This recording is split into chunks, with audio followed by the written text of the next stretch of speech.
तकरीबन हर 40 सेकंड बाद एक हैकर साइबर अटैक करता है, जबकि इन अटैक्स की तादाद दिन ब दिन बढ़ रही है। इन अटैक्स को रोकने वालों की डिमांड भी उसी तरह दिन ब दिन बढ़ रही है। और इन अटैक्स को रोकते कौन है? इन अटैक्स को एथिकल हैकर्स रोकते हैं। आपने हैकर की टर्म तो सुनी होगी, ठीक है। जब भी हैकर की टर्म आपको सुनाई देती है या आपके जहन में आती है, आपके जहन में एक ही चीज आती है, बैड गाइज, ठीक है, बुरे लोग, या तो जो डाटा जो स्टील कर लेते हैं, ठीक है, या फिर जो क्रेडिट कार्ड इंफॉर्मेशन स्टील करके जो है उसे यूज करते हैं, बैंक अकाउंट्स वगैरह हैक कर लेते हैं, सोशल मीडिया अकाउंट्स या फिर जो हैक करते हैं, फेसबुक हो गया, व्हाट्सएप हो गया, वगैरह वगैरह।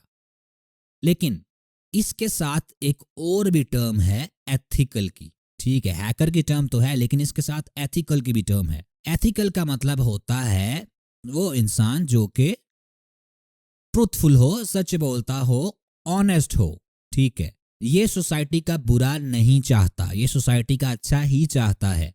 जैसे हैकर की टर्म आने पे आपके जहन में बैड गाइज का आता है, एथिकल वो बंदा होता है जो एक अच्छा इंसान होता है। तो ये टर्म जो है एथिकल हैकर्स की जब इकट्ठी होती है तो मतलब एक अच्छा इंसान जो सोसाइटी का भला चाहता है, लेकिन उसके पास हैकिंग की स्किल भी होती है। मैं आपको इसकी मिसाल देता हूं एक।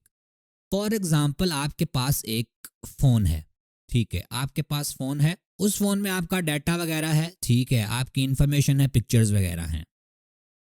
इसमें अब ये होता है कि कोई अगर हैकर है, कोई बुरा हैकर है, वो आपके फोन को हैक करके आपका डाटा स्टील कर लेगा। जैसे आपकी पिक्चर्स वगैरह हो गई, वीडियोस वगैरह हो गई, आपके मैसेजेस वगैरह देख सकेगा।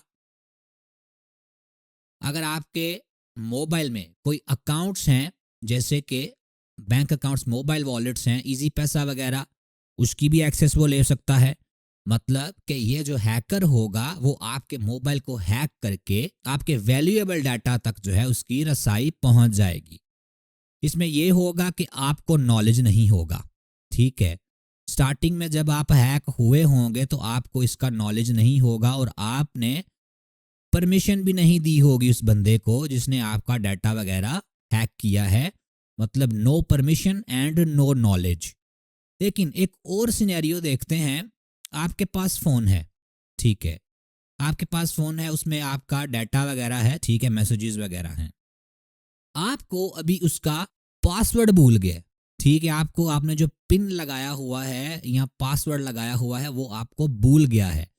आपके फोन के अंदर आपका डाटा है, आपकी पिक्चर्स हैं, आपके मैसेजेस वगैरह हैं इसमें, ठीक है। और आप नहीं चाहते कि ये कुछ भी डिलीट हो, आप चाहते हो कि आपको आपके फोन तक का रिसाई मिल जाए किसी तरीके से। तो आप क्या करोगे? ठीक है, ये एक हैकर कर सकता है, आपके फोन की सिक्योरिटी को ब्रेक हैकर एक कर सकता है। इसमें यह होगा, आप एथिकल हैकर से हेल्प ले सकते हो, आप किसी एथिकल हैकर को हायर कर सकते हो, उसकी सर्विसेज वगैरह को खरीद सकते हो। इसमें यह होगा कि आपको नॉलेज होगा, आपको इसका नॉलेज होगा और आपने इसको परमिशन दी होगी कि भाई मैं चाहता हूं कि आप मेरे फोन की जो सिक्योरिटी है उसे ब्रेक करो, ठीक है। वो आपके फोन की सिक्योरिटी ब्रेक करेगा, लेकिन आपके नॉलेज के साथ फर्स्ट ऑफ ऑल वो करेगा और आपकी परमिशन के साथ वो करेगा। मतलब कि ये टोटली लीगल होगा, जबकि ये ऊपर वाला जो था ये एक इलीगल एक्टिविटी थी। इसमें मैं आपको एक और भी मिसाल देता हूं। फॉर एग्जाम्पल, एक भाईजान वेबसाइट है, ठीक है, एक वेबसाइट है। फॉर एग्जाम्पल हम मान लेते हैं कि ये फेसबुक है, ठीक है। अब एक बुरा इंसान है, एक बैड गाय है, ठीक है, एक बुरा बैड गाय या फिर बैड हैकर है। वो इस वेबसाइट में उसे कोई वीकनेस मिलती है, किसी साइड से उसे कोई वीकनेस मिलती है जिसकी मदद से वो इस वेबसाइट के अंदर जो है वो दाखिल हो सकता है। मैं जब इस पे अकाउंट बनाता हूं तो मेरा ईमेल होता है इस वेबसाइट के पास, ठीक है, ये फेसबुक मैंने सिर्फ एग्जांपल ली है। मेरा पासवर्ड होता है इसके पास, ठीक है, और इन सम केसेस कुछ वेबसाइट्स होती हैं कि जिसमें आपके क्रेडिट कार्ड या डेबिट कार्ड की डिटेल्स भी मौजूद होती हैं। ये जो हैकर होगा, ये जब हैक करेगा, इसके पास ठीक है डाटा होगा वेबसाइट का। फर्स्ट ऑफ ऑल जो बैक एंड पे सर्वर्स वगैरह रन हो रहे होते हैं उसकी सारी इंफॉर्मेशन होगी। हर एक यूज़र का ईमेल होगा इसके पास, हर एक यूज़र का जो है इसके पास पासवर्ड होगा। किसी वेबसाइट में लाखों करोड़ों अकाउंट होते हैं, अगर हैकर कोई उस वेबसाइट में एंटर हो जाता है तो उसके पास वो सारी इंफॉर्मेशन जो है वो आ जाती है, वो एक्सेस कर सकता है। अब आगे ये जो चीज़ें हैं वो आगे सेल भी कर सकता है, या फिर वो खुद भी इन्हें यूज़ कर सकता है, या फिर वो इन सारी चीज़ों को जो है वो डैमेज भी कर सकता है, मतलब सारी चीज़ों को डिलीट भी कर सकता है और वेबसाइट पे कुछ भी नहीं रहेगा। अभी एक और सिनेरियो में एक वेबसाइट है, कोई भी वेबसाइट ये हो सकती है, उसमें डाटा है। वेबसाइट का जो ओनर होगा वो हायर करेगा एथिकल हैकर को, ठीक है, वो हायर करेगा एक अच्छे हैकर को और उसे बोलेगा कि भाई मेरी ये जो वेबसाइट है इसको तुम सिक्योर करो। सिक्योर किससे करना है? सिक्योर इस बैड गाय से करना है, ताकि मेरी वेबसाइट इतनी सिक्योर हो, अगर कोई बुरा हैकर जो है वो हमारी वेबसाइट को विजिट करता है उसे कोई वीकनेस ना मिले, ठीक है, क्योंकि हर वेबसाइट में कोई ना कोई वीकनेस होती है जब तक उसे सिक्योर नहीं किया जाता। तो उसे कोई वीकनेस ना मिले, ताकि अगर कोई हमारे ऊपर फ्यूचर में अटैक करे तो हमारे पास कोई भी वीकनेस ना हो और वो वेबसाइट के अंदर दाखिल ना हो सके और वेबसाइट जो है वो कंप्लीटली सिक्योर हो। जो वेबसाइट ओनर होता है वो हायर करता है एथिकल हैकर्स को, अच्छे हैकर्स को। अभी थोड़ा डिटेल में देखते हैं हैकिंग की टर्म को। ओरिजिन इसका क्या है, ये शुरू कहां से हुआ है? तो हैकिंग की जो टर्म है वो ओरिजिनेट हुई है MIT यूनिवर्सिटी से, ठीक है। MIT यूनिवर्सिटी है अमेरिका में। 1960 में जो है 1960s में जो है ये टर्म ओरिजिनेट हुई थी वहां पर पहली दफा। इनिशियली जो है इसका मतलब ये था कि वो इंडिविजुअल्स जो कंप्यूटर टेक्नोलॉजी को एक्सप्लोर करने में इंटरेस्टेड हैं।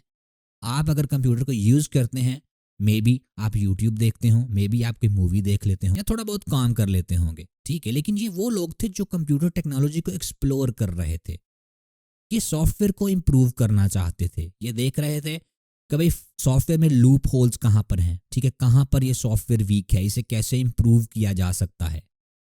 लेकिन जैसे जैसे हैकिंग की जो टेक्निक्स वगैरह हैं वो आम होती गई, इंटरनेट आया, सबको पता लगने लगा, तो सारे लोग अच्छे जो है वो नहीं रहे, बुरे लोग भी इसमें शामिल होने लगे।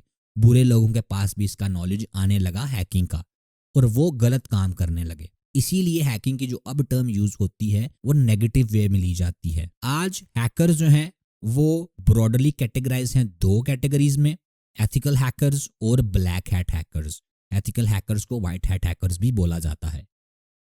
हैकर्स की बहुत सारी टाइप्स हैं, लेकिन मेनली इनकी जो टाइप्स हैं वो तीन ही हैं, black hat hackers, white hat hackers जिन्हें एथिकल हैकर्स भी बोला जाता है, और ग्रे हैट हैकर्स।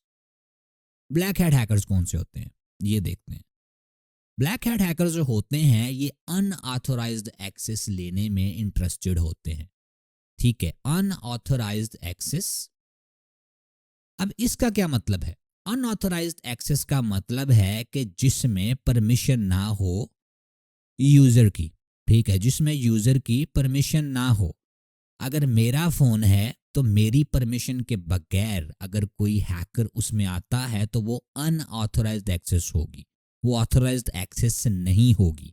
और सिर्फ फोन की ही बात नहीं, सिस्टम्स हो गए, नेटवर्क्स हो गए, डाटा हो गया। ब्लैक हैट हैकर जो होते हैं इनकी अनऑथोराइज्ड एक्सेस लेते हैं यूजर की परमिशन के बगैर। उसके बाद इनकी जो इंटेंट होती है, इंटेंशन जो होती है इनकी, वो मलिशियस होती है, मतलब बुरी होती है। वो एक्सप्लॉइट करते हैं, एंटर होते हैं डिवाइसेस में, सिस्टम्स में मलिशियस पर्पसेस के लिए, जैसे कि डाटा को स्टील करने के लिए, सेंसिटिव इंफॉर्मेशन को स्टील करने के लिए, सर्विसेज को रोकने के लिए, या फिर डैमेज करने के लिए सिस्टम को, नेटवर्क को, या फिर किसी डिवाइस को। मतलब कि इनकी इंटेंशंस अच्छी नहीं होती।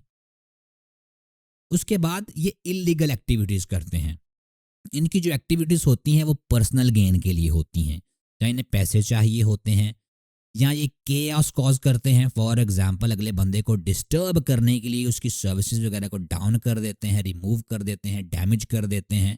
एंड इन मोस्ट केसेस ये ब्लैकमेल भी करते हैं। फॉर एग्जांपल किसी की पिक्चर्स वगैरह को अनऑथोराइज एक्सेस करके ये उस बंदे को ब्लैकमेल भी करते हैं, या फिर कोई डाटा इनके पास जो सेंसिटिव हो उसकी मदद से उस बंदे को ब्लैकमेल करते हैं। इनकी स्पेसिफिक ऑब्जेक्टिव्स होती हैं जो कि इनके पर्सनल गेन के लिए होती हैं। उसके बाद इनके पास टेक्निकल एक्सपर्टीज होती हैं, ठीक है। ये कोई नॉर्मल हैकर्स नहीं होते, और भी बहुत सारी एग्जाम्स होती हैं हैकर्स की जिन्हें इतना नॉलेज नहीं होता, लेकिन जो ब्लैक हैट हैकर्स होते हैं वो एक्सपर्ट होते हैं। उनके पास एडवांस टेक्निकल स्किल्स होती हैं, ठीक है। उनके पास प्रोग्रामिंग का नॉलेज भी होता है, वो वीकनेसेस वगैरह को एक्सप्लॉइट करना भी जानते हैं। एंड ये मत सोचिएगा कि ये वो लोग होते हैं जो यूट्यूब से ट्यूटोरियल्स वगैरह देख के आगे बढ़ते हैं। इनके पास बहुत ज़्यादा नॉलेज होता है। ये अपने ट्रैक्स जो हैं वो रिमूव करना भी जानते हैं। फॉर एग्जांपल इन्होंने किसी वेबसाइट को हैक किया है तो ये अपने ट्रैक्स को कवर कर सकते हैं। उस वेबसाइट ओनर को नहीं पता होगा कि किसने हैक किया है, क्योंकि ये अपने ट्रैक्स पीछे नहीं छोड़ते। एंड समटाइम्स अथॉरिटीज़ को भी इसकी इंफॉर्मेशन नहीं होती।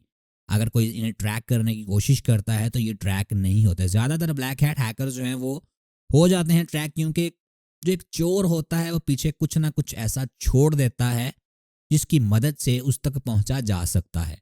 तो मोस्ट केसेस में ये ट्रैक हो जाते हैं, लेकिन ये पूरी कोशिश करते हैं कि इनके जो ट्रैक्स हैं उन्हें ये रिमूव कर दें, पीछे ये कुछ छोड़े ना। उसके बाद आते हैं हमारे पास व्हाइट हैट हैकर्स। अभी व्हाइट हैट हैकर्स जो होते हैं वो एथिकल गार्डियंस होते हैं, ठीक है। वो अच्छे लोग होते हैं। ये अपनी स्किल्स को यूज करते हैं डिफेंड करने के लिए, प्रोटेक्ट करने के लिए साइबर अटैक्स के अगेंस्ट। या अपने आप को हो सकता है ये प्रोटेक्ट कर रहे हैं, डिफेंड कर रहे हैं, या किसी बिजनेस को कर रहे हैं, या किसी कंपनी को जिसके लिए वर्क कर रहे हैं, या फिर इन जनरल ये साइबर स्पेस को जो है वो सिक्योर करना चाहते हैं। उसके बाद ये लीगल अप्रोच लेते हैं, ठीक है। ये इलीगल अप्रोच नहीं लेते। इनकी अप्रोच जो होती है वो बिल्कुल लीगल होती है। ये विद इन लॉ में रह के जो है जो भी करते हैं और परमिशन के साथ करते हैं, टेस्ट करते हैं ये सिस्टम्स को, सिक्योरिटी वगैरह को, और उसे इम्प्रूव करते हैं। मतलब इनका जो मोटिव होता है वो गलत नहीं होता, ये बुरे लोग नहीं होते। इनका मेन एम ये होता है कि इससे पहले कि कोई मलिशियस हैकर जो है वो किसी वीकनेस को जो है वो एक्सप्लॉइट करे ये उसे फिक्स कर दें, ठीक है। अगर कोई कमजोरी है किसी सिस्टम में, किसी वेबसाइट में, किसी डिवाइस में, तो इनकी वो कोशिश ये होती है कि इससे पहले कि कोई बुरा हैकर जो है इसे एक्सप्लॉइट करे, इसके अंदर दाखिल होकर नुकसान पहुंचाए, इससे पहले ही इसकी वीकनेस को जो है वो आइडेंटिफाई किया जाए और फिक्स किया जाए। उसके बाद ये भी टेक्निकल एक्सपर्ट्स होते हैं। ये ना सोचिएगा कि जो ब्लैक हैट हैकर्स होते हैं उनका नॉलेज बहुत ज़्यादा होता है, वो बहुत ज़्यादा एक्सपर्ट होते हैं। एक चीज़ आपने याद रखनी है, एथिकल हैकर्स जो होते हैं उनका skill set black hat hackers जैसा ही होता है। मोटिव डिफरेंट हो सकता है, क्योंकि ब्लैक हैट हैकर जो होता है वो अपने पर्सनल गेन के लिए करता है और नुकसान पहुंचाता है, लेकिन एथिकल हैकर जो होते हैं वो अपने पर्सनल गेन के लिए तो करते हैं उस तरह नहीं, लेकिन वो फॉर एग्जांपल परमिशन से करते हैं। किसी कंपनी ने उन्हें हायर किया है, पर्सनल गेन तो उनका होता है कि भाई उन्हें भी पैसे मिले, लेकिन वो सब कुछ लॉ के अंदर रह के करते हैं। तो स्किल सेट जो है इन दोनों का सेम होता है। स्किल सेट में इन दोनों के में कोई डिफरेंस नहीं होता, इन दोनों की स्किल्स सेम होती हैं। ये वनरेबिलिटीज को जो है वो अंडरस्टैंड करते हैं, उन्हें फिक्स करना जानते हैं। इनके पास जो है वो प्रोग्रामिंग स्किल्स भी होती हैं और इनके पास एडवांस नॉलेज होता है हैकिंग का। ये ऑफन कोलैबोरेट करते हैं ऑर्गेनाइजेशंस के साथ, ठीक है, अपना नॉलेज शेयर करते हैं, ये एजुकेट करते हैं दूसरों को हैकिंग के बारे में, ठीक है, ये टीच भी करते हैं हैकिंग वगैरह, और ये इन जनरल सोसाइटी का भला ही चाहते हैं। इसके बाद एक और आती है टाइप हैकिंग की, हैकर्स की सॉरी, ग्रे हैट हैकर्स। अभी ग्रे हैट हैकर्स क्या होते हैं, इनकी जो इंटेंट होती है वो एम्बिगुअस होती है, ठीक है, ना ही वो अच्छी होती है और ना ही वो बुरी होती है, ठीक है। ये मिडल में आते हैं, ना ये अच्छे होते हैं ना ये बुरे होते हैं, और जो मिडल में चीज़ होती है उसे ग्रे एरिया बोला जाता है, ठीक है। व्हाइट चीज़ को अच्छा बोला जाता है, ब्लैक चीज़ को बुरा बोला जाता है। ग्रे मतलब कि जो मिडल में चीज़ आती है। इनके एक्शंस एथिकल भी हो सकते हैं और इनके एक्शंस अनएथिकल भी हो सकते हैं। लेकिन जी ज़्यादातर जो भी करते हैं वो एक किस्म का लीगल ग्रे एरिया होता है, ठीक है, मतलब उसे टोटली लीगल नहीं कहा जा सकता। मे बी ये किसी सिस्टम की जो है वो अनऑथराइज्ड एक्सेस करें, ठीक है, अनऑथराइज्ड एक्टिविटीज़ करें। लेकिन फॉर एग्जांपल एक वेबसाइट है और उसके अंदर एक वनरेबिलिटी है, ठीक है, जिसकी मदद से जो हैकर है उसके अंदर दाखिल हो सकता है। ये जो ग्रे हैड हैकर्स होते हैं ये चेक करते हैं कि भाई हाँ इसके जो है अंदर एक वनरेबिलिटी है जिसकी मदद से मैं दाखिल हो सकता हूँ, लेकिन ये दाखिल होते नहीं हैं। ये डिस्क्लोज करते हैं उन वनरेबिलिटीज़ को, ठीक है। ये जो वेबसाइट का ओनर होता है, जो वेबसाइट ने ईमेल दिया होता है अपना, ठीक है, क्वेरीज वगैरह के लिए, वहाँ पे रीच आउट करता है कि भाई आपकी वेबसाइट में ये एक वनरेबिलिटी है, मैंने फाइंड की है, मैं एक्सप्लॉइट इसे नहीं करूँगा, लेकिन मैंने आपकी वनरेबिलिटी फाइंड की है, बेस्ड ऑन दैट मुझे आप जो भी देना चाहते हो आप दे दो, ठीक है, मॉनेटरीली कोई भी रिवॉर्ड दे दो। लेकिन इसने ये वनरेबिलिटी जो फाइंड की है वो अनऑथराइज्ड वे में की है, वेबसाइट ने इसे इजाज़त नहीं थी दी। बैक इन द डेज जब भी ऐसे होता था तो हैकर्स को ज़्यादातर अरेस्ट कर लिया जाता था, लेकिन अभी साइबर सिक्योरिटी बहुत इंपॉर्टेंट चीज़ हो गई। अभी वेबसाइट ओनर्स जो होते हैं उन्हें जब बताया जाता है कि भाई आपकी वेबसाइट में या आपके सिस्टम में या आपकी ऐप में वनरेबिलिटी है, बेस्ड ऑन दैट वो रिवॉर्ड दे देते हैं, क्योंकि इस हैकर ने, ग्रे हैट हैकर ने हेल्प की है उनकी। क्योंकि जो बुरा हैकर होगा वो डायरेक्टली एक्सप्लॉइट करेगा, वो डायरेक्टली सिस्टम के अंदर दाखिल होकर डैमेज कर देगा, लेकिन इसने कुछ किया नहीं, तो कंपनीज खुश होती हैं और कंपनीज रिवॉर्ड दे देती हैं। लेकिन फिर भी आपको एडवाइस नहीं दी जाएगी कि आप जो है जाके किसी भी वेबसाइट को स्कैन करके उसमें वनरेबिलिटीज देखना शुरू कर दें। सारी की सारी कंपनीज एक जैसी नहीं होती। उसके बाद आता है इनके जो मोटिव्स होते हैं वो मिक्स्ड होते हैं। ज़्यादातर ये जो हैकर्स होते हैं या तो ये क्यूरियस होते हैं, ठीक है, या फिर ये पेमेंट की डिमांड करते हैं इश्यूज़ को फिक्स करने के लिए। अगर वेबसाइट में कोई वीकनेस है, कोई कमज़ोरी है, तो उसको फिक्स करने के लिए ये पेमेंट की डिमांड भी करते हैं। उसके बाद इनके एक्शन जो होते हैं वो वैलिड होते हैं। ये अपने बेनिफिट के लिए जो है जो भी करते हैं वो करते हैं, और एक्सेस जो ये लेते हैं वो अनऑथोराइज्ड ही होती है। ये आपने चीज़ याद रखनी है कि जो ग्रे हैट हैकर्स होते हैं एक्सेस वो अनऑथोराइज्ड ही लेते हैं, वो ऑथोराइज्ड एक्सेस नहीं लेते, क्योंकि कंपनी ने उनको परमिशन नहीं दी होती कि हमारी वेबसाइट को आप स्कैन करें, इसके अंदर कोई वीकनेस वगैरह ढूंढें। इनके बारे में कंट्रोवर्शियल डिबेट्स भी हैं, ठीक है, कि कुछ लोगों के हिसाब से ये लोग अच्छे होते हैं, कुछ लोगों के हिसाब से ये लोग बुरे होते हैं, ठीक है। क्योंकि जैसे आपने देखा जो ब्लैक हैट हैकर्स हैं वो तो सबको पता है भाई बुरे होते हैं, वाइट हैट हैकर्स जो हैं वो सबको पता है अच्छे होते हैं। लेकिन इनके बारे में कुछ लोगों की राय एक है, कुछ लोगों की राय एक है, तो ये मिडिल ग्राउंड में आते हैं। और एक चीज़ का आपको पता ही होगा, जो हैकर्स होते हैं, बुरे हैकर्स होते हैं, वो वायरस वगैरह की मदद से सिस्टम के अंदर दाखिल होते हैं, सिस्टम का डाटा वगैरह जो है वो डैमेज करते हैं। वायरस के बारे में ज़्यादातर लोगों को पता ही होगा, चाहे आपको साइबर सिक्योरिटी का नॉलेज है, एथिकल हैकिंग नॉलेज है या नहीं। तो चलें उसे डिस्कस करते हैं। मालवेयर, वायरस का तो आपको पता होगा, ठीक है, वायरस बहुत ही वाइडली यूज्ड टर्म है, ठीक है। ये जो कंप्यूटर वायरस होता है ज़्यादा लोगों को पता होता है क्या है। मालवेयर का शायद आपको पता ना हो। मालवेयर जो है वो लफ्ज़ दो लफ्ज़ों से निकला है, मलिशियस सॉफ्टवेयर। सॉफ्टवेयर आपने यूज़ किया होगा, फोटोशॉप एक सॉफ्टवेयर है, वो एक अच्छे काम के लिए यूज़ किया जाता है, फोटो की मैनिपुलेशन वगैरह की जाती है। मैं अभी पावर पॉइंट यूज़ कर रहा हूँ ये स्लाइड्स के लिए, तो ये एक अच्छा सॉफ्टवेयर। लेकिन जो मलिशियस सॉफ्टवेयर होता है वो बुरे इंटेंशन के लिए यूज़ किया जाता है, वो सॉफ्टवेयर डैमेज कॉज करता है, नुकसान पहुंचाता है। मलिशियस सॉफ्टवेयर जो है, जिसे मालवेयर भी बोला जाता है, ये इस तरह का सॉफ्टवेयर होता है जो आपके कंप्यूटर को हार्म करता है, आपकी इन्फॉर्मेशन को स्टील कर सकता है, या फिर आपके डे टू डे जो भी आप वर्क कर रहे हैं उसे डिसरप्ट कर सकता है, रोक सकता है, उसमें रुकावट डाल सकता है। मालवेयर जो है उसकी काफ़ी सारी टाइप्स होती हैं। मैं कुछ टाइप्स जो हैं वो यहाँ पर लिस्ट करता हूँ। Virus, worm, Trojan horse, ransomware and spyware. Virus को देखते हैं कि वायरस किस तरह वर्क करता है। वायरस जो होता है वो सेल्फ रेप्लिकेटिंग होता है। सेल्फ रेप्लिकेटिंग मीन्स ये अपने आप को कॉपी कर सकता है और स्प्रेड कर सकता है सिस्टम के अंदर या फिर दूसरे सिस्टम्स के अंदर जो कि नेटवर्क पर कनेक्टेड हैं। नेटवर्क पे कनेक्टेड सिस्टम का मतलब ये होता है, फॉर एग्जांपल आपके घर में भाई एक राउटर लगा हुआ है, उसके साथ आपका पीसी कनेक्टेड है, उसके साथ आपका मोबाइल फ़ोन कनेक्टेड है, उसके साथ आपके भाई का भी कंप्यूटर कनेक्टेड है, उसके साथ आपके भाई का जो है वो फ़ोन भी कनेक्टेड है। तो ये एक नेटवर्क है, ठीक है, ये एक नेटवर्क होता है जिसके साथ अलग अलग सिस्टम्स कनेक्टेड हैं। अगर आपके कोई नेबर हैं, ठीक है, उनके घर में भी एक राउटर लगा हुआ है, उनके साथ भी सिस्टम वगैरह कनेक्टेड हैं, तो वो नेटवर्क में नहीं आएगा, वो आएगा इंटरनेट में। ठीक है, वो इंटरनेट में आएगा, वो नेटवर्क नहीं होगा, वो इंटरनेटवर्किंग होगी, इंटरनेट होगा वो। लेकिन one thing that you should know कि उनका वो नेटवर्क ही है, उनका इंटरनेट नहीं। अगर आपका नेटवर्क उनके साथ बात करता है तो उसे इंटरनेट बोला जाता है। तो वायरस जो होता है वो स्प्रेड कर सकता है सिस्टम्स में और दूसरे कंप्यूटर्स में जो कि नेटवर्क पे कनेक्टेड होते हैं। इसकी जो इंटेंट होती है, इंटेंशन होती है, वो मलिशियस होती है। ठीक है, ये हार्म को कॉज करना चाहते हैं, ऑपरेशंस को डिसरप्ट करना चाहते हैं। फॉर एग्जांपल, अगर आप पावर पॉइंट यूज़ करते हैं किसी वर्क के लिए, आपका पावर पॉइंट ओपन ही नहीं होगा। ठीक है, अगर वो आपके सिस्टम में वायरस आ जाता है तो आपके जो डे टू डे ऑपरेशंस होंगे और डिसरप्ट हो जाएंगे। ठीक है, ये डाटा भी स्टील किया जा सकता है वायरस की मदद से। हैकर्स जो होते हैं वो वायरस की मदद से डाटा भी स्टील करते हैं।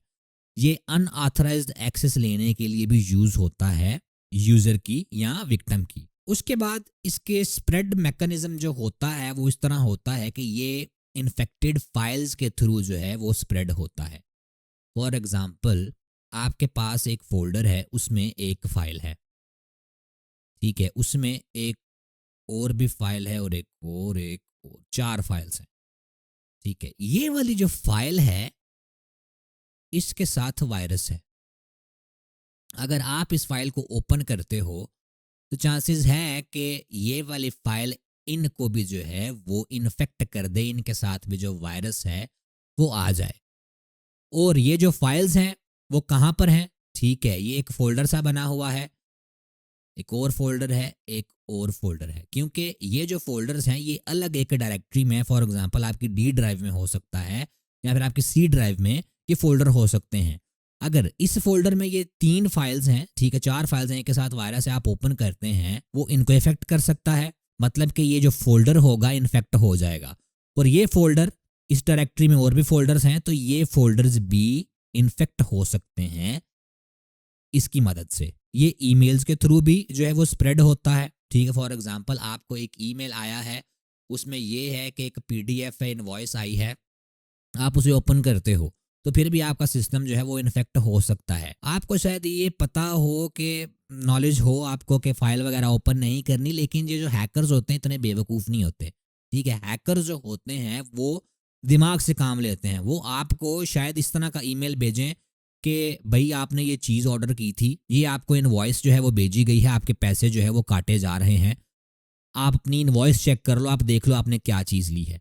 ठीक है, उस वक्त बंदे को साइबर सिक्योरिटी का नॉलेज उसके जहन में नहीं आता कि मुझे साइबर सिक्योरिटी का पता है, ये वायरस भी होता है।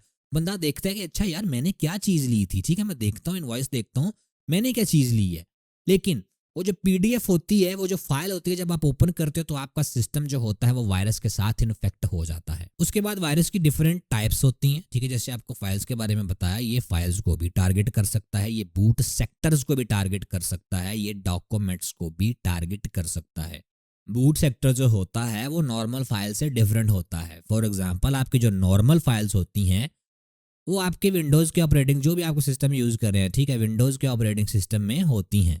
आपकी अगर विंडो उड़ जाती है तो आपके सिस्टम में लाइनें आने लग जाती हैं। ठीक है, अगर आपको पढ़ना नहीं आता तो आपका यही होगा कि लाइनें आ रही हैं भाई, ठीक है, ये पता नहीं क्या कह रही हैं। लेकिन ये जो लाइनें होती हैं, अगर आपके सिस्टम में विंडो ना भी हो तो फिर भी ये किस तरह आती हैं? ये फर्मवेयर में होता है। ठीक है, आपका जो सिस्टम होता है उसके फर्मवेयर में ये चीज़ें डिज़ाइन की गई होती हैं, वहाँ पर रिटर्न होती हैं।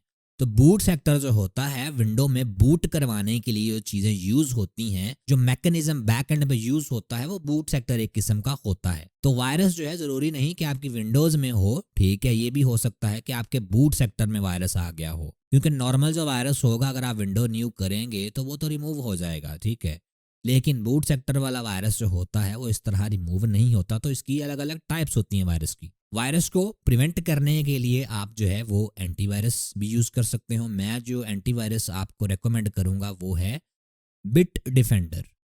बिट डिफेंडर आप यूज़ कर सकते हो, मैंने और कोई भी यूज़ नहीं, मेरा बाकियों के साथ एक्सपीरियंस अच्छा नहीं रहा, मैं बिट डिफेंडर ही यूज़ करता हूँ। आप जो है वो अपने एंटीवायरस को अपडेट करके रखो, ठीक है, और कॉशियस बिहेवियर जो है वो अपना के रखो अपना, कि आपको वायरस जो है वो आपके सिस्टम में एंटर ना हो। ये ना हो कि आप कुछ भी डाउनलोड करते फिरें, ठीक है, जो भी आपके सामने आ रहा हो, इसी तरह जो है वो आपके सिस्टम जो है वो इन्फेक्ट होता है वायरस के साथ। उसके बाद आता है वॉर्म। वॉर्म क्या होता है?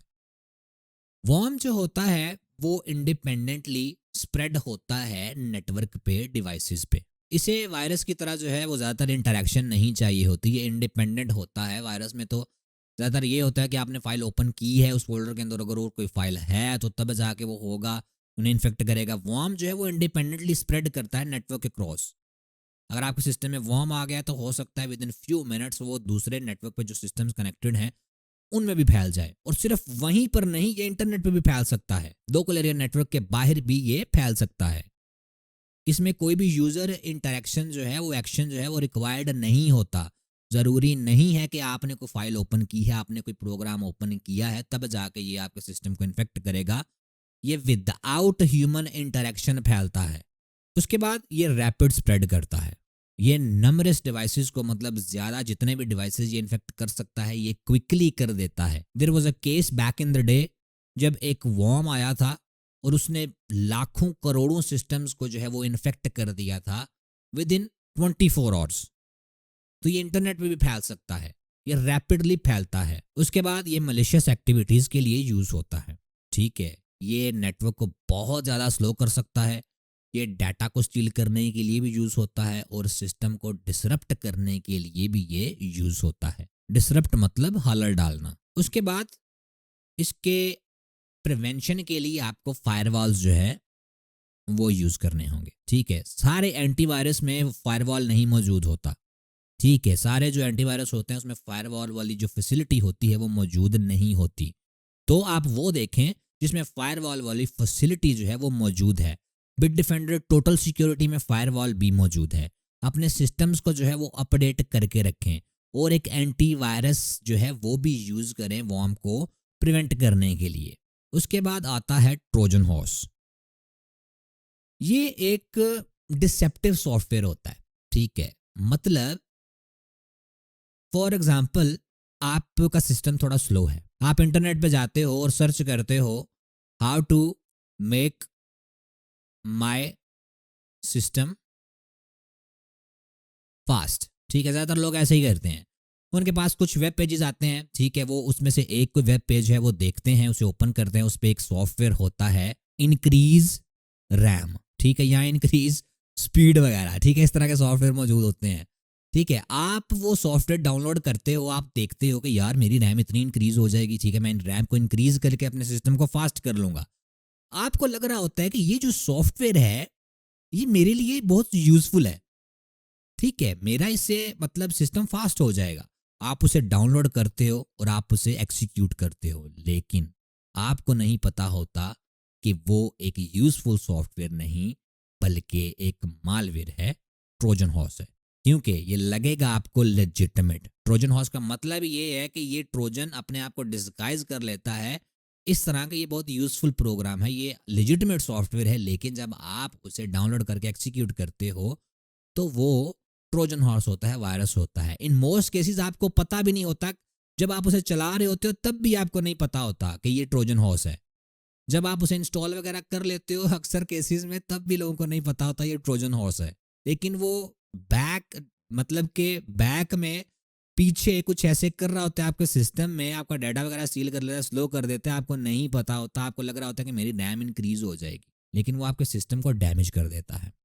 ये अनऑथराइज्ड एक्शंस करता है, ठीक है। ये जब एक्टिवेट हो जाता है ये आपका डाटा स्टील कर सकता है, ये आपकी फाइल्स को डैमेज कर सकता है और रिमोट एक्सेस ले सकता है आपके सिस्टम से, आपके सिस्टम की। फॉर एग्जांपल एक हैकर ने भाई, ठीक है, ट्रोजन हॉर्स बनाया है। ये जो हैकर है इसके पास सिस्टम है, ठीक है, इसके पास सिस्टम है और आपके पास भी सिस्टम है, यहां पर हो आप और आपके पास सिस्टम है। आपने इस सॉफ्टवेयर को डाउनलोड किया है रैम को इंक्रीज करने के लिए, ठीक है। रैम को इंक्रीज करने के लिए इसे डाउनलोड किया है, इंस्टॉल कर लिया है, लेकिन इसकी मदद से इंस्टॉल करने के बाद इसके सिस्टम में आपकी एक्सेस आ गई है। ठीक है, ये अपने सिस्टम की मदद से आपके सिस्टम का जो भी डाटा वगैरह है वो ले सकता है, रिमोटली एक्सेस आपके सिस्टम को कर सकता है ये हैकर। उसके बाद ये रेप्लिकेट नहीं करता अपने आप को। ठीक है, जैसे कि जो वायरसेस वगैरह होते हैं, वॉर्म्स वगैरह होते हैं, वो रेप्लिकेट कर देते हैं। अगर आपके पास एक फोल्डर है, उसमें वायरस है, एक फाइल में आप उसे चलाते हो तो दूसरी फाइल्स को भी इन्फेक्ट कर सकता है। ट्रोजन्स जो हैं वो सेल्फ रेप्लिकेट नहीं करते और यूज़र इंटरेक्शन उसमें रिक्वायर्ड होती है स्प्रेड करने के लिए। फॉर एग्जांपल, अगर आप सिर्फ डाउनलोड करेंगे उस सॉफ्टवेयर को, उसे रख देंगे तो उसमें कुछ भी नहीं होगा। जब तक आप उसे इंस्टॉल नहीं करेंगे तो कुछ भी नहीं होगा। उसके बाद इसके पर्पजेज जो हो सकते हैं वो वैलिड हो सकते हैं। ठीक है, इसकी जो एक्टिविटीज़ हो सकती है वो मलिशियस भी हो सकती है। ठीक है, ये आप पे स्पाई भी कर सकता है, या फिर अगर ये ट्रोजन हॉर्स जो है ये आपके सिस्टम के अंदर मालवेयर भी दूसरे किस्म का इंस्टॉल कर सकता है, ये आपके सिस्टम के अंदर वायरस भी इंस्टॉल कर सकता है, ये आपके सिस्टम के अंदर वॉर्म भी इंस्टॉल कर सकता है। ज़्यादातर ट्रोजन हॉर्स जो यूज़ किए जाते हैं वो इसीलिए यूज़ करते हैं हैकर्स के सिस्टम किसी के अंदर कोई वायरस जो है वो डाला जा सके, वॉर्म डाला जा सके, कोई और मालवेयर डाला जा सके, क्योंकि आपके हिसाब से तो आपके सिस्टम की रैम इंक्रीज हो रही है, लेकिन बैक इन द एंड वो बहुत कुछ कर रहा है। उसके बाद प्रिवेंशन मेजर्स इसके ये हैं कि जब भी कुछ भी डाउनलोड करें वो ध्यान से करें। ठीक है, और रेप्यूटेबल जो है वो एंटीवायरस यूज़ करें। ठीक है, कोई भी एंटीवायरस यूज़ ना करें। ठीक है, गूगल पे जाके सर्च करते हैं ज़्यादातर लोग के एंटीवायरस, और जो भी उनके पास पहला रिजल्ट आता है वो कर लेते हैं, शायद वो एंटीवायरस खुद एक वायरस हो। ठीक है, तो जो टॉप एंटीवायरस है वो यूज़ करें। मेरा एक्सपीरियंस बिट डिफेंडर के साथ बहुत अच्छा है, मैं सिर्फ और सिर्फ बिट डिफेंडर यूज़ करता हूँ, लेकिन मेरी ना आप माने। ठीक है, आपको जो अच्छा लगता है आप अपने हिसाब से करें। बिट डिफेंडर जो है वो टॉप 3 में आता है और बहुत अच्छा सॉफ्टवेयर है, बहुत अच्छा एंटीवायरस है। उसके साथ अपने सिस्टम को रेगुलरली अपडेट करें। ठीक है, अपनी जो विंडोज़ हैं वो उन्हें अपडेट करें। अक्सर ये होता है कि जो स्टूडेंट्स होते हैं, जो लोग होते हैं, वो जब विंडोज़ अपडेट होने लगती है वो स्किप कर देते हैं। ठीक है, इस तरह ना करें। विंडोज़ जब आपकी अपडेट होती हैं तो माइक्रोसॉफ्ट जो इस तरह करता है कि वो देखता है कौन कौन सी वीकनेस है विंडो में, कौन कौन सी जो है वो वनरेबिलिटी है, वो उन्हें फिक्स कर देता है। आपका सिस्टम जो है वो और सिक्योर हो जाता है। तो अपडेट्स जो होती हैं वो मस्ट करें अपने सिस्टम को। उसके बाद आता है मालवेयर की टाइप, रैंसमवेयर। रैंसमवेयर जो है वो फाइल्स को इनक्रिप्ट करता है, यूजर्स को लॉक भी कर देता है सिस्टम से, और पेमेंट की डिमांड करता है एक्सेस को रिस्टोर करने के लिए। फॉर एग्जाम्पल, ये हो भाई आप, ठीक है, और आप हो एक विक्टिम।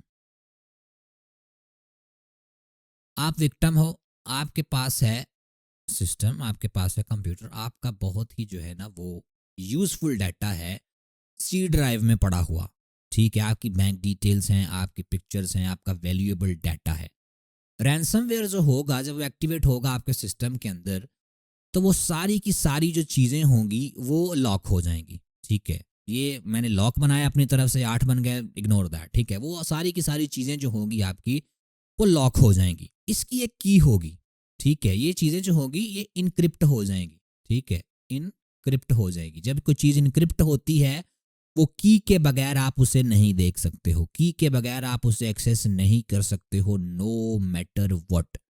तो जब रैंसमवेयर अटैक होता है आप पे, तो आपकी सारी की सारी फाइल जो होंगी वो हैकर जो है वो इनक्रिप्ट कर देगा, लॉक कर देगा। और अनलॉक करने का एक ही तरीका होगा उसका, वो होगा ये वाली की। और ये की होगी किसके पास? ये की होगी हैकर भाई के पास। ठीक है, जब ये हैकर आपके सिस्टम को लॉक कर देगा, कोई भी फाइल आप एक्सेस नहीं कर सकेंगे, तो आपके सिस्टम में ज्यादातर एक पॉपअप आएगा। ठीक है, एक पॉपअप आएगा, यहाँ एक टेक्स्ट फाइल होगी, send money to this address. ठीक है, इस एड्रेस पे मनी भेज दें। एड्रेस पे मनी नहीं जाती, लेकिन जो क्रिप्टो करेंसी की पेमेंट्स होती हैं उसके एड्रेस होते हैं। फॉर एग्जांपल, अगर आप इजी पैसा यूज़ करते हो तो आपका एड्रेस जो है वो आपका नंबर होता है। ठीक है, जिसने भी पेमेंट भेजनी है वो आपके नंबर पे भेजनी है। इसी तरह एड्रेस होता है क्रिप्टो करेंसी का। और ये जो रैंसमवेयर के टैक्स होते हैं इसमें वो एड्रेस ही भेजते हैं अपने क्रिप्टो वॉलेट का, क्योंकि इसे ट्रैक करना बड़ा मुश्किल होता है। जो क्रिप्टो करेंसी के वॉलेट्स होते हैं उन्हें ट्रैक करना बहुत मुश्किल होता है। Normally day to day use में अगर आप बैंक यूज़ करते हो, मोबाइल अकाउंट यूज़ करते हो, तो आपका आईडी कार्ड लेते हैं, वो आपका प्रॉपर एड्रेस लेते हैं, सारी इन्फॉर्मेशन आपकी लेते हैं, तब जाके अकाउंट क्रिएट किया जाता है। लेकिन यहाँ पर कोई भी क्रिप्टो करेंसी का जो है वॉलेट बना सकता है, कोई भी जो है वो पैसे कहीं से भी ले सकता है। तो ज़्यादातर ये जो अटैक्स करते हैं, इसके बाद ये एक एड्रेस देते हैं कि इस एड्रेस पे पैसे भेजें और यहाँ पर इस ईमेल वगैरह पे या यहाँ पर डिटेल भेजें, तो आपकी जो फाइल्स होंगी वो अनलॉक कर दी जाएंगी। लेकिन करते नहीं है ये, पैसे भेजने के बाद भी ये फाइल्स को डिक्रिप्ट नहीं करते, ये फाइल्स को इनक्रिप्ट करते हैं एक्सटॉर्शन के लिए, जैसे आपको बताया है। इनक्रिप्ट करते हैं एक की मदद से, ठीक है, और उसकी के बगैर आप उस डाटा को नहीं ले सकते, ठीक है। आप उस डाटा के की एक्सेस आप नहीं ले सकते जब तक आपकी वो फाइल्स डिक्रिप्ट नहीं होगी। क्रिप्टो करेंसी में ये पेमेंट्स लेते हैं, और रैंसम जब तक आप नहीं देते ये फाइल्स को, आपको डिक्रिप्ट नहीं करते। और 99% ऑफ द केसेस में ये पैसे देने के बाद भी आपकी फाइल्स को डिक्रिप्ट नहीं करेंगे। तो दो नुकसान आपके होने हैं अगर आपने पैसे दिए, एक आपके पैसे जाएंगे, दूसरा आपकी फाइल्स जाएंगी। और अगर आप पैसे नहीं देंगे तो तब आपका सिर्फ एक ही नुकसान होगा। इसीलिए इसके जो मेजर होता है वो ये होता है कि अपने डाटा को बैकअप लाजमी करके रखें। जब आपका डाटा बैकअप होगा, अगर आपकी फाइल्स जो है वो इनक्रिप्ट हो गई हैं, तो आप बैकअप से उन फाइल्स को जो है वो एक्सेस कर सकते हो। ये स्प्रेड होता है वेरियस तरीकों से, ईमेल अटैचमेंट्स की मदद से ये स्प्रेड होता है, कॉम्प्रोमाइज्ड वेबसाइट्स की मदद से ये जो है स्प्रेड हो सकता है। फॉर एग्जांपल, एक आपकी वेबसाइट है जो आप डेली यूज़ करते हो, ठीक है, आप डेली उस वेबसाइट को यूज़ करते हो, वहाँ पर आप इन्फॉर्मेशन लेते हो, ठीक है, मतलब काम करते हो या आपने अकाउंट बनाया हुआ है। अगर वो वेबसाइट हैक हो चुकी है, आपको नहीं पता, आपके हिसाब से वो वेबसाइट बिल्कुल ठीक है और वेबसाइट है भी ठीक, लेकिन हैकर ने हैक कर ली है वो वेबसाइट, अभी वो वेबसाइट उसके कंट्रोल में है, वो उस वेबसाइट की मदद से आपको हैक कर सकता है, आप पे रैंसमवेयर अटैक जो है वो कर सकता है। उसके बाद इसका बहुत सीरियस इम्पैक्ट होता है बिजनेसेस पे, सेंसिटिव डाटा पे, और फाइनेंशियल लॉस भी बहुत ज़्यादा होता है। मे बी आप एक इंडिविजुअल हो, ठीक है, आप एक इंडिविजुअल हो, आपको कोई हैकर जो है वो आप पे रैंसमवेयर अटैक करता है, वो कहता है कि भाई मुझे जो है ना वो $45 आप भेज दो, ठीक है, मुझे $45 आप भेज दो, मैं आपका जो डाटा है वो डिक्रिप्ट कर दूंगा। ज़्यादातर करते नहीं है, लेकिन कोई अगर बड़ा बिजनेस है, ठीक है, तो करोड़ों की मांग करते हैं हैकर्स जो हैं वो करोड़ों की मांग करते हैं कि हमें इतने पैसे चाहिए, तब जाके हम आपके जो है ना वो वेबसाइट या सेंसिटिव डाटा जो है उसे छोड़ेंगे या फिर डिक्रिप्ट करेंगे। ऐसे बहुत सारे केसेस जो हैं वो हो चुके हैं, और बहुत सारे केसेस के बाद हैकर्स को जेल ही होती है। उसके बाद प्रिवेंशन मेजर्स इसके ये, जैसे मैंने आपको बताया कि डाटा को लाजमी बैकअप करें, ठीक है, डाटा को लाजमी बैकअप करें।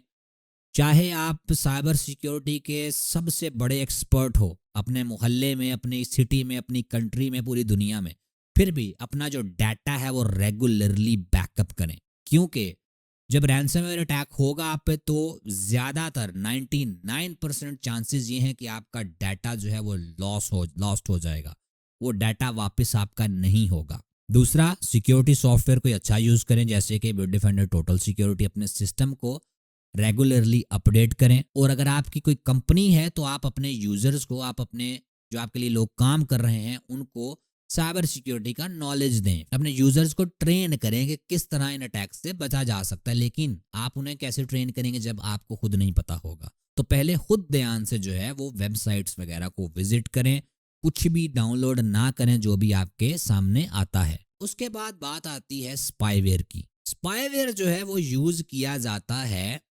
सीक्रेटली इंफॉर्मेशन गैदर करने के लिए यूजर की एक्टिविटीज के बारे में। ये आपने नोटिस करना है, यहाँ पे देखना है सीक्रेटली। स्पाईवेयर में जो यूजर होता है, जो विक्टिम होता है, उसे नहीं पता होता कि उसकी एक्टिविटीज जो हैं वो गैदर की जा रही हैं। यहाँ जो हैकर है, कीबोर्ड की जो स्ट्रोक्स हैं उसकी लॉग रखता है स्पाईवेयर में, ठीक है। फॉर एग्जांपल, यहाँ पर अगर आप फेसबुक पे गए हैं, यहाँ पर एक फील्ड होती है लॉगिन की, सॉरी ईमेल की, और नीचे वाली फील्ड होती है पासवर्ड की, ठीक है। आप इस पे जो भी टाइप करते हो, आप अपने जो क्रेडेंशियल्स हैं इस पे अपने कीबोर्ड की मदद से टाइप करते हो। अगर आपके सिस्टम के अंदर स्पाईवेयर है तो हैकर आपकी की स्ट्रोक्स देख सकता है। उसके सिस्टम में आपका ईमेल भी लगा होगा, ठीक है, उसके सामने आ रहा होगा ये ईमेल इसने लगाया और ये इसने पासवर्ड लगाया है। या फिर हैकर जो है वो आपका वेबकैम जो है उसे भी स्पाई कर सकता है, आपको नहीं पता, लेकिन वो शायद आपके लैपटॉप से आपको देख रहा हो। इसलिए अभी जो लेटेस्ट जितने भी ज़्यादातर जो लैपटॉप्स आते हैं उनमें एक फिजिकल स्विच होता है।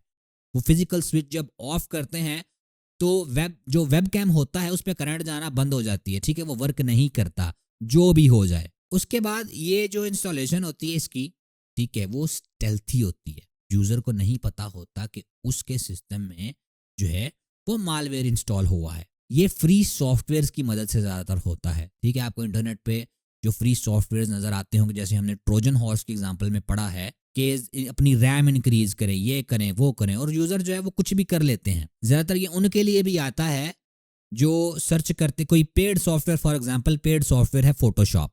फोटोशॉप जो है वो पेड सॉफ्टवेयर है, यूज़र सर्च करता है डाउनलोड फोटोशॉप फॉर फ्री, उसके पास पहला जो लिंक आता है वो डाउनलोड करता है, इंस्टॉल करता है, और वो स्पाईवेयर होता है, और उसका कैमरा भी हैकर के पास चला जाता है, देख सकता है वह उसे, और उसकी जो स्ट्रोक्स, कीबोर्ड स्ट्रोक्स होती हैं वो भी देख सकता है, और बहुत कुछ वो देख सकता है। और ये मलिशियस लिंक्स की मदद से भी जो है वो फैल सकता है। तो हर एक लिंक पे क्लिक मत करें। उसके बाद ये क्या क्या ट्रैक कर सकता है, ये ब्राउजिंग हैबिट्स ट्रैक कर सकता है कि आप किस किस वेबसाइट पर गए हो।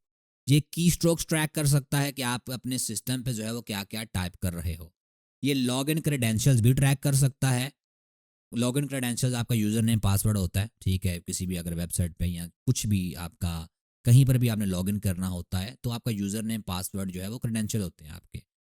ये दूसरा सेंसिटिव डाटा जो है वो भी उसकी रसाई भी ले सकता है, ठीक है। फॉर एग्जांपल अगर आपकी पिक्चर्स वगैरह हैं या वीडियोस वगैरह जो भी, ठीक है, जो आपका सेंसिटिव डाटा है, और ये मलिशियस पर्पस के लिए यूज़ किया जा सकता है। उसके बाद इसमें आपकी प्राइवेसी जो होगी वो ज़ीरो हो जाएगी। आपको लग रहा होगा कि आप अपने कमरे में बैठे हो, ठीक है, और आप कुछ कर रहे हो, लेकिन आपका वेबकैम जो होगा स्पाईवेयर की मदद से हैकर के पास होगा, वो देख रहा होगा आपको, आप जो भी टाइप कर रहे हो, जिससे भी बात कर रहे हो, जो भी कर रहे हो उसके बारे में इसे नॉलेज होगा। स्पाईवेयर में ज़रूरी नहीं सिर्फ वेबकैम ही जो है उसकी एक्सेस हो, आपकी माइक्रोफोन की एक्सेस भी उसके पास जा सकती है, ठीक है। वो सुन भी सकता है कि आप क्या बोल रहे हो कमरे में, और ये आपकी आइडेंटिटी को भी चुरा सकता है, और आपको फाइनेंशियल लॉस भी हो सकता है इसकी मदद से, क्योंकि आप अपने सिस्टम में अगर किसी बैंक अकाउंट को लॉगिन वगैरह करते हो या किसी एप्लीकेशन को लॉगिन करते हो तो इसे पता होगा आप किस एप्लीकेशन को लॉगिन कर रहे हो, कैसे लॉगिन कर रहे हो, क्या आपका यूज़र नेम पासवर्ड है। उसके बाद इसके प्रिवेंशन मेजर्स जो हैं उसमें एंटीवायरस सॉफ्टवेयर आता है। एक अच्छा एंटीवायरस सॉफ्टवेयर यूज़ करें।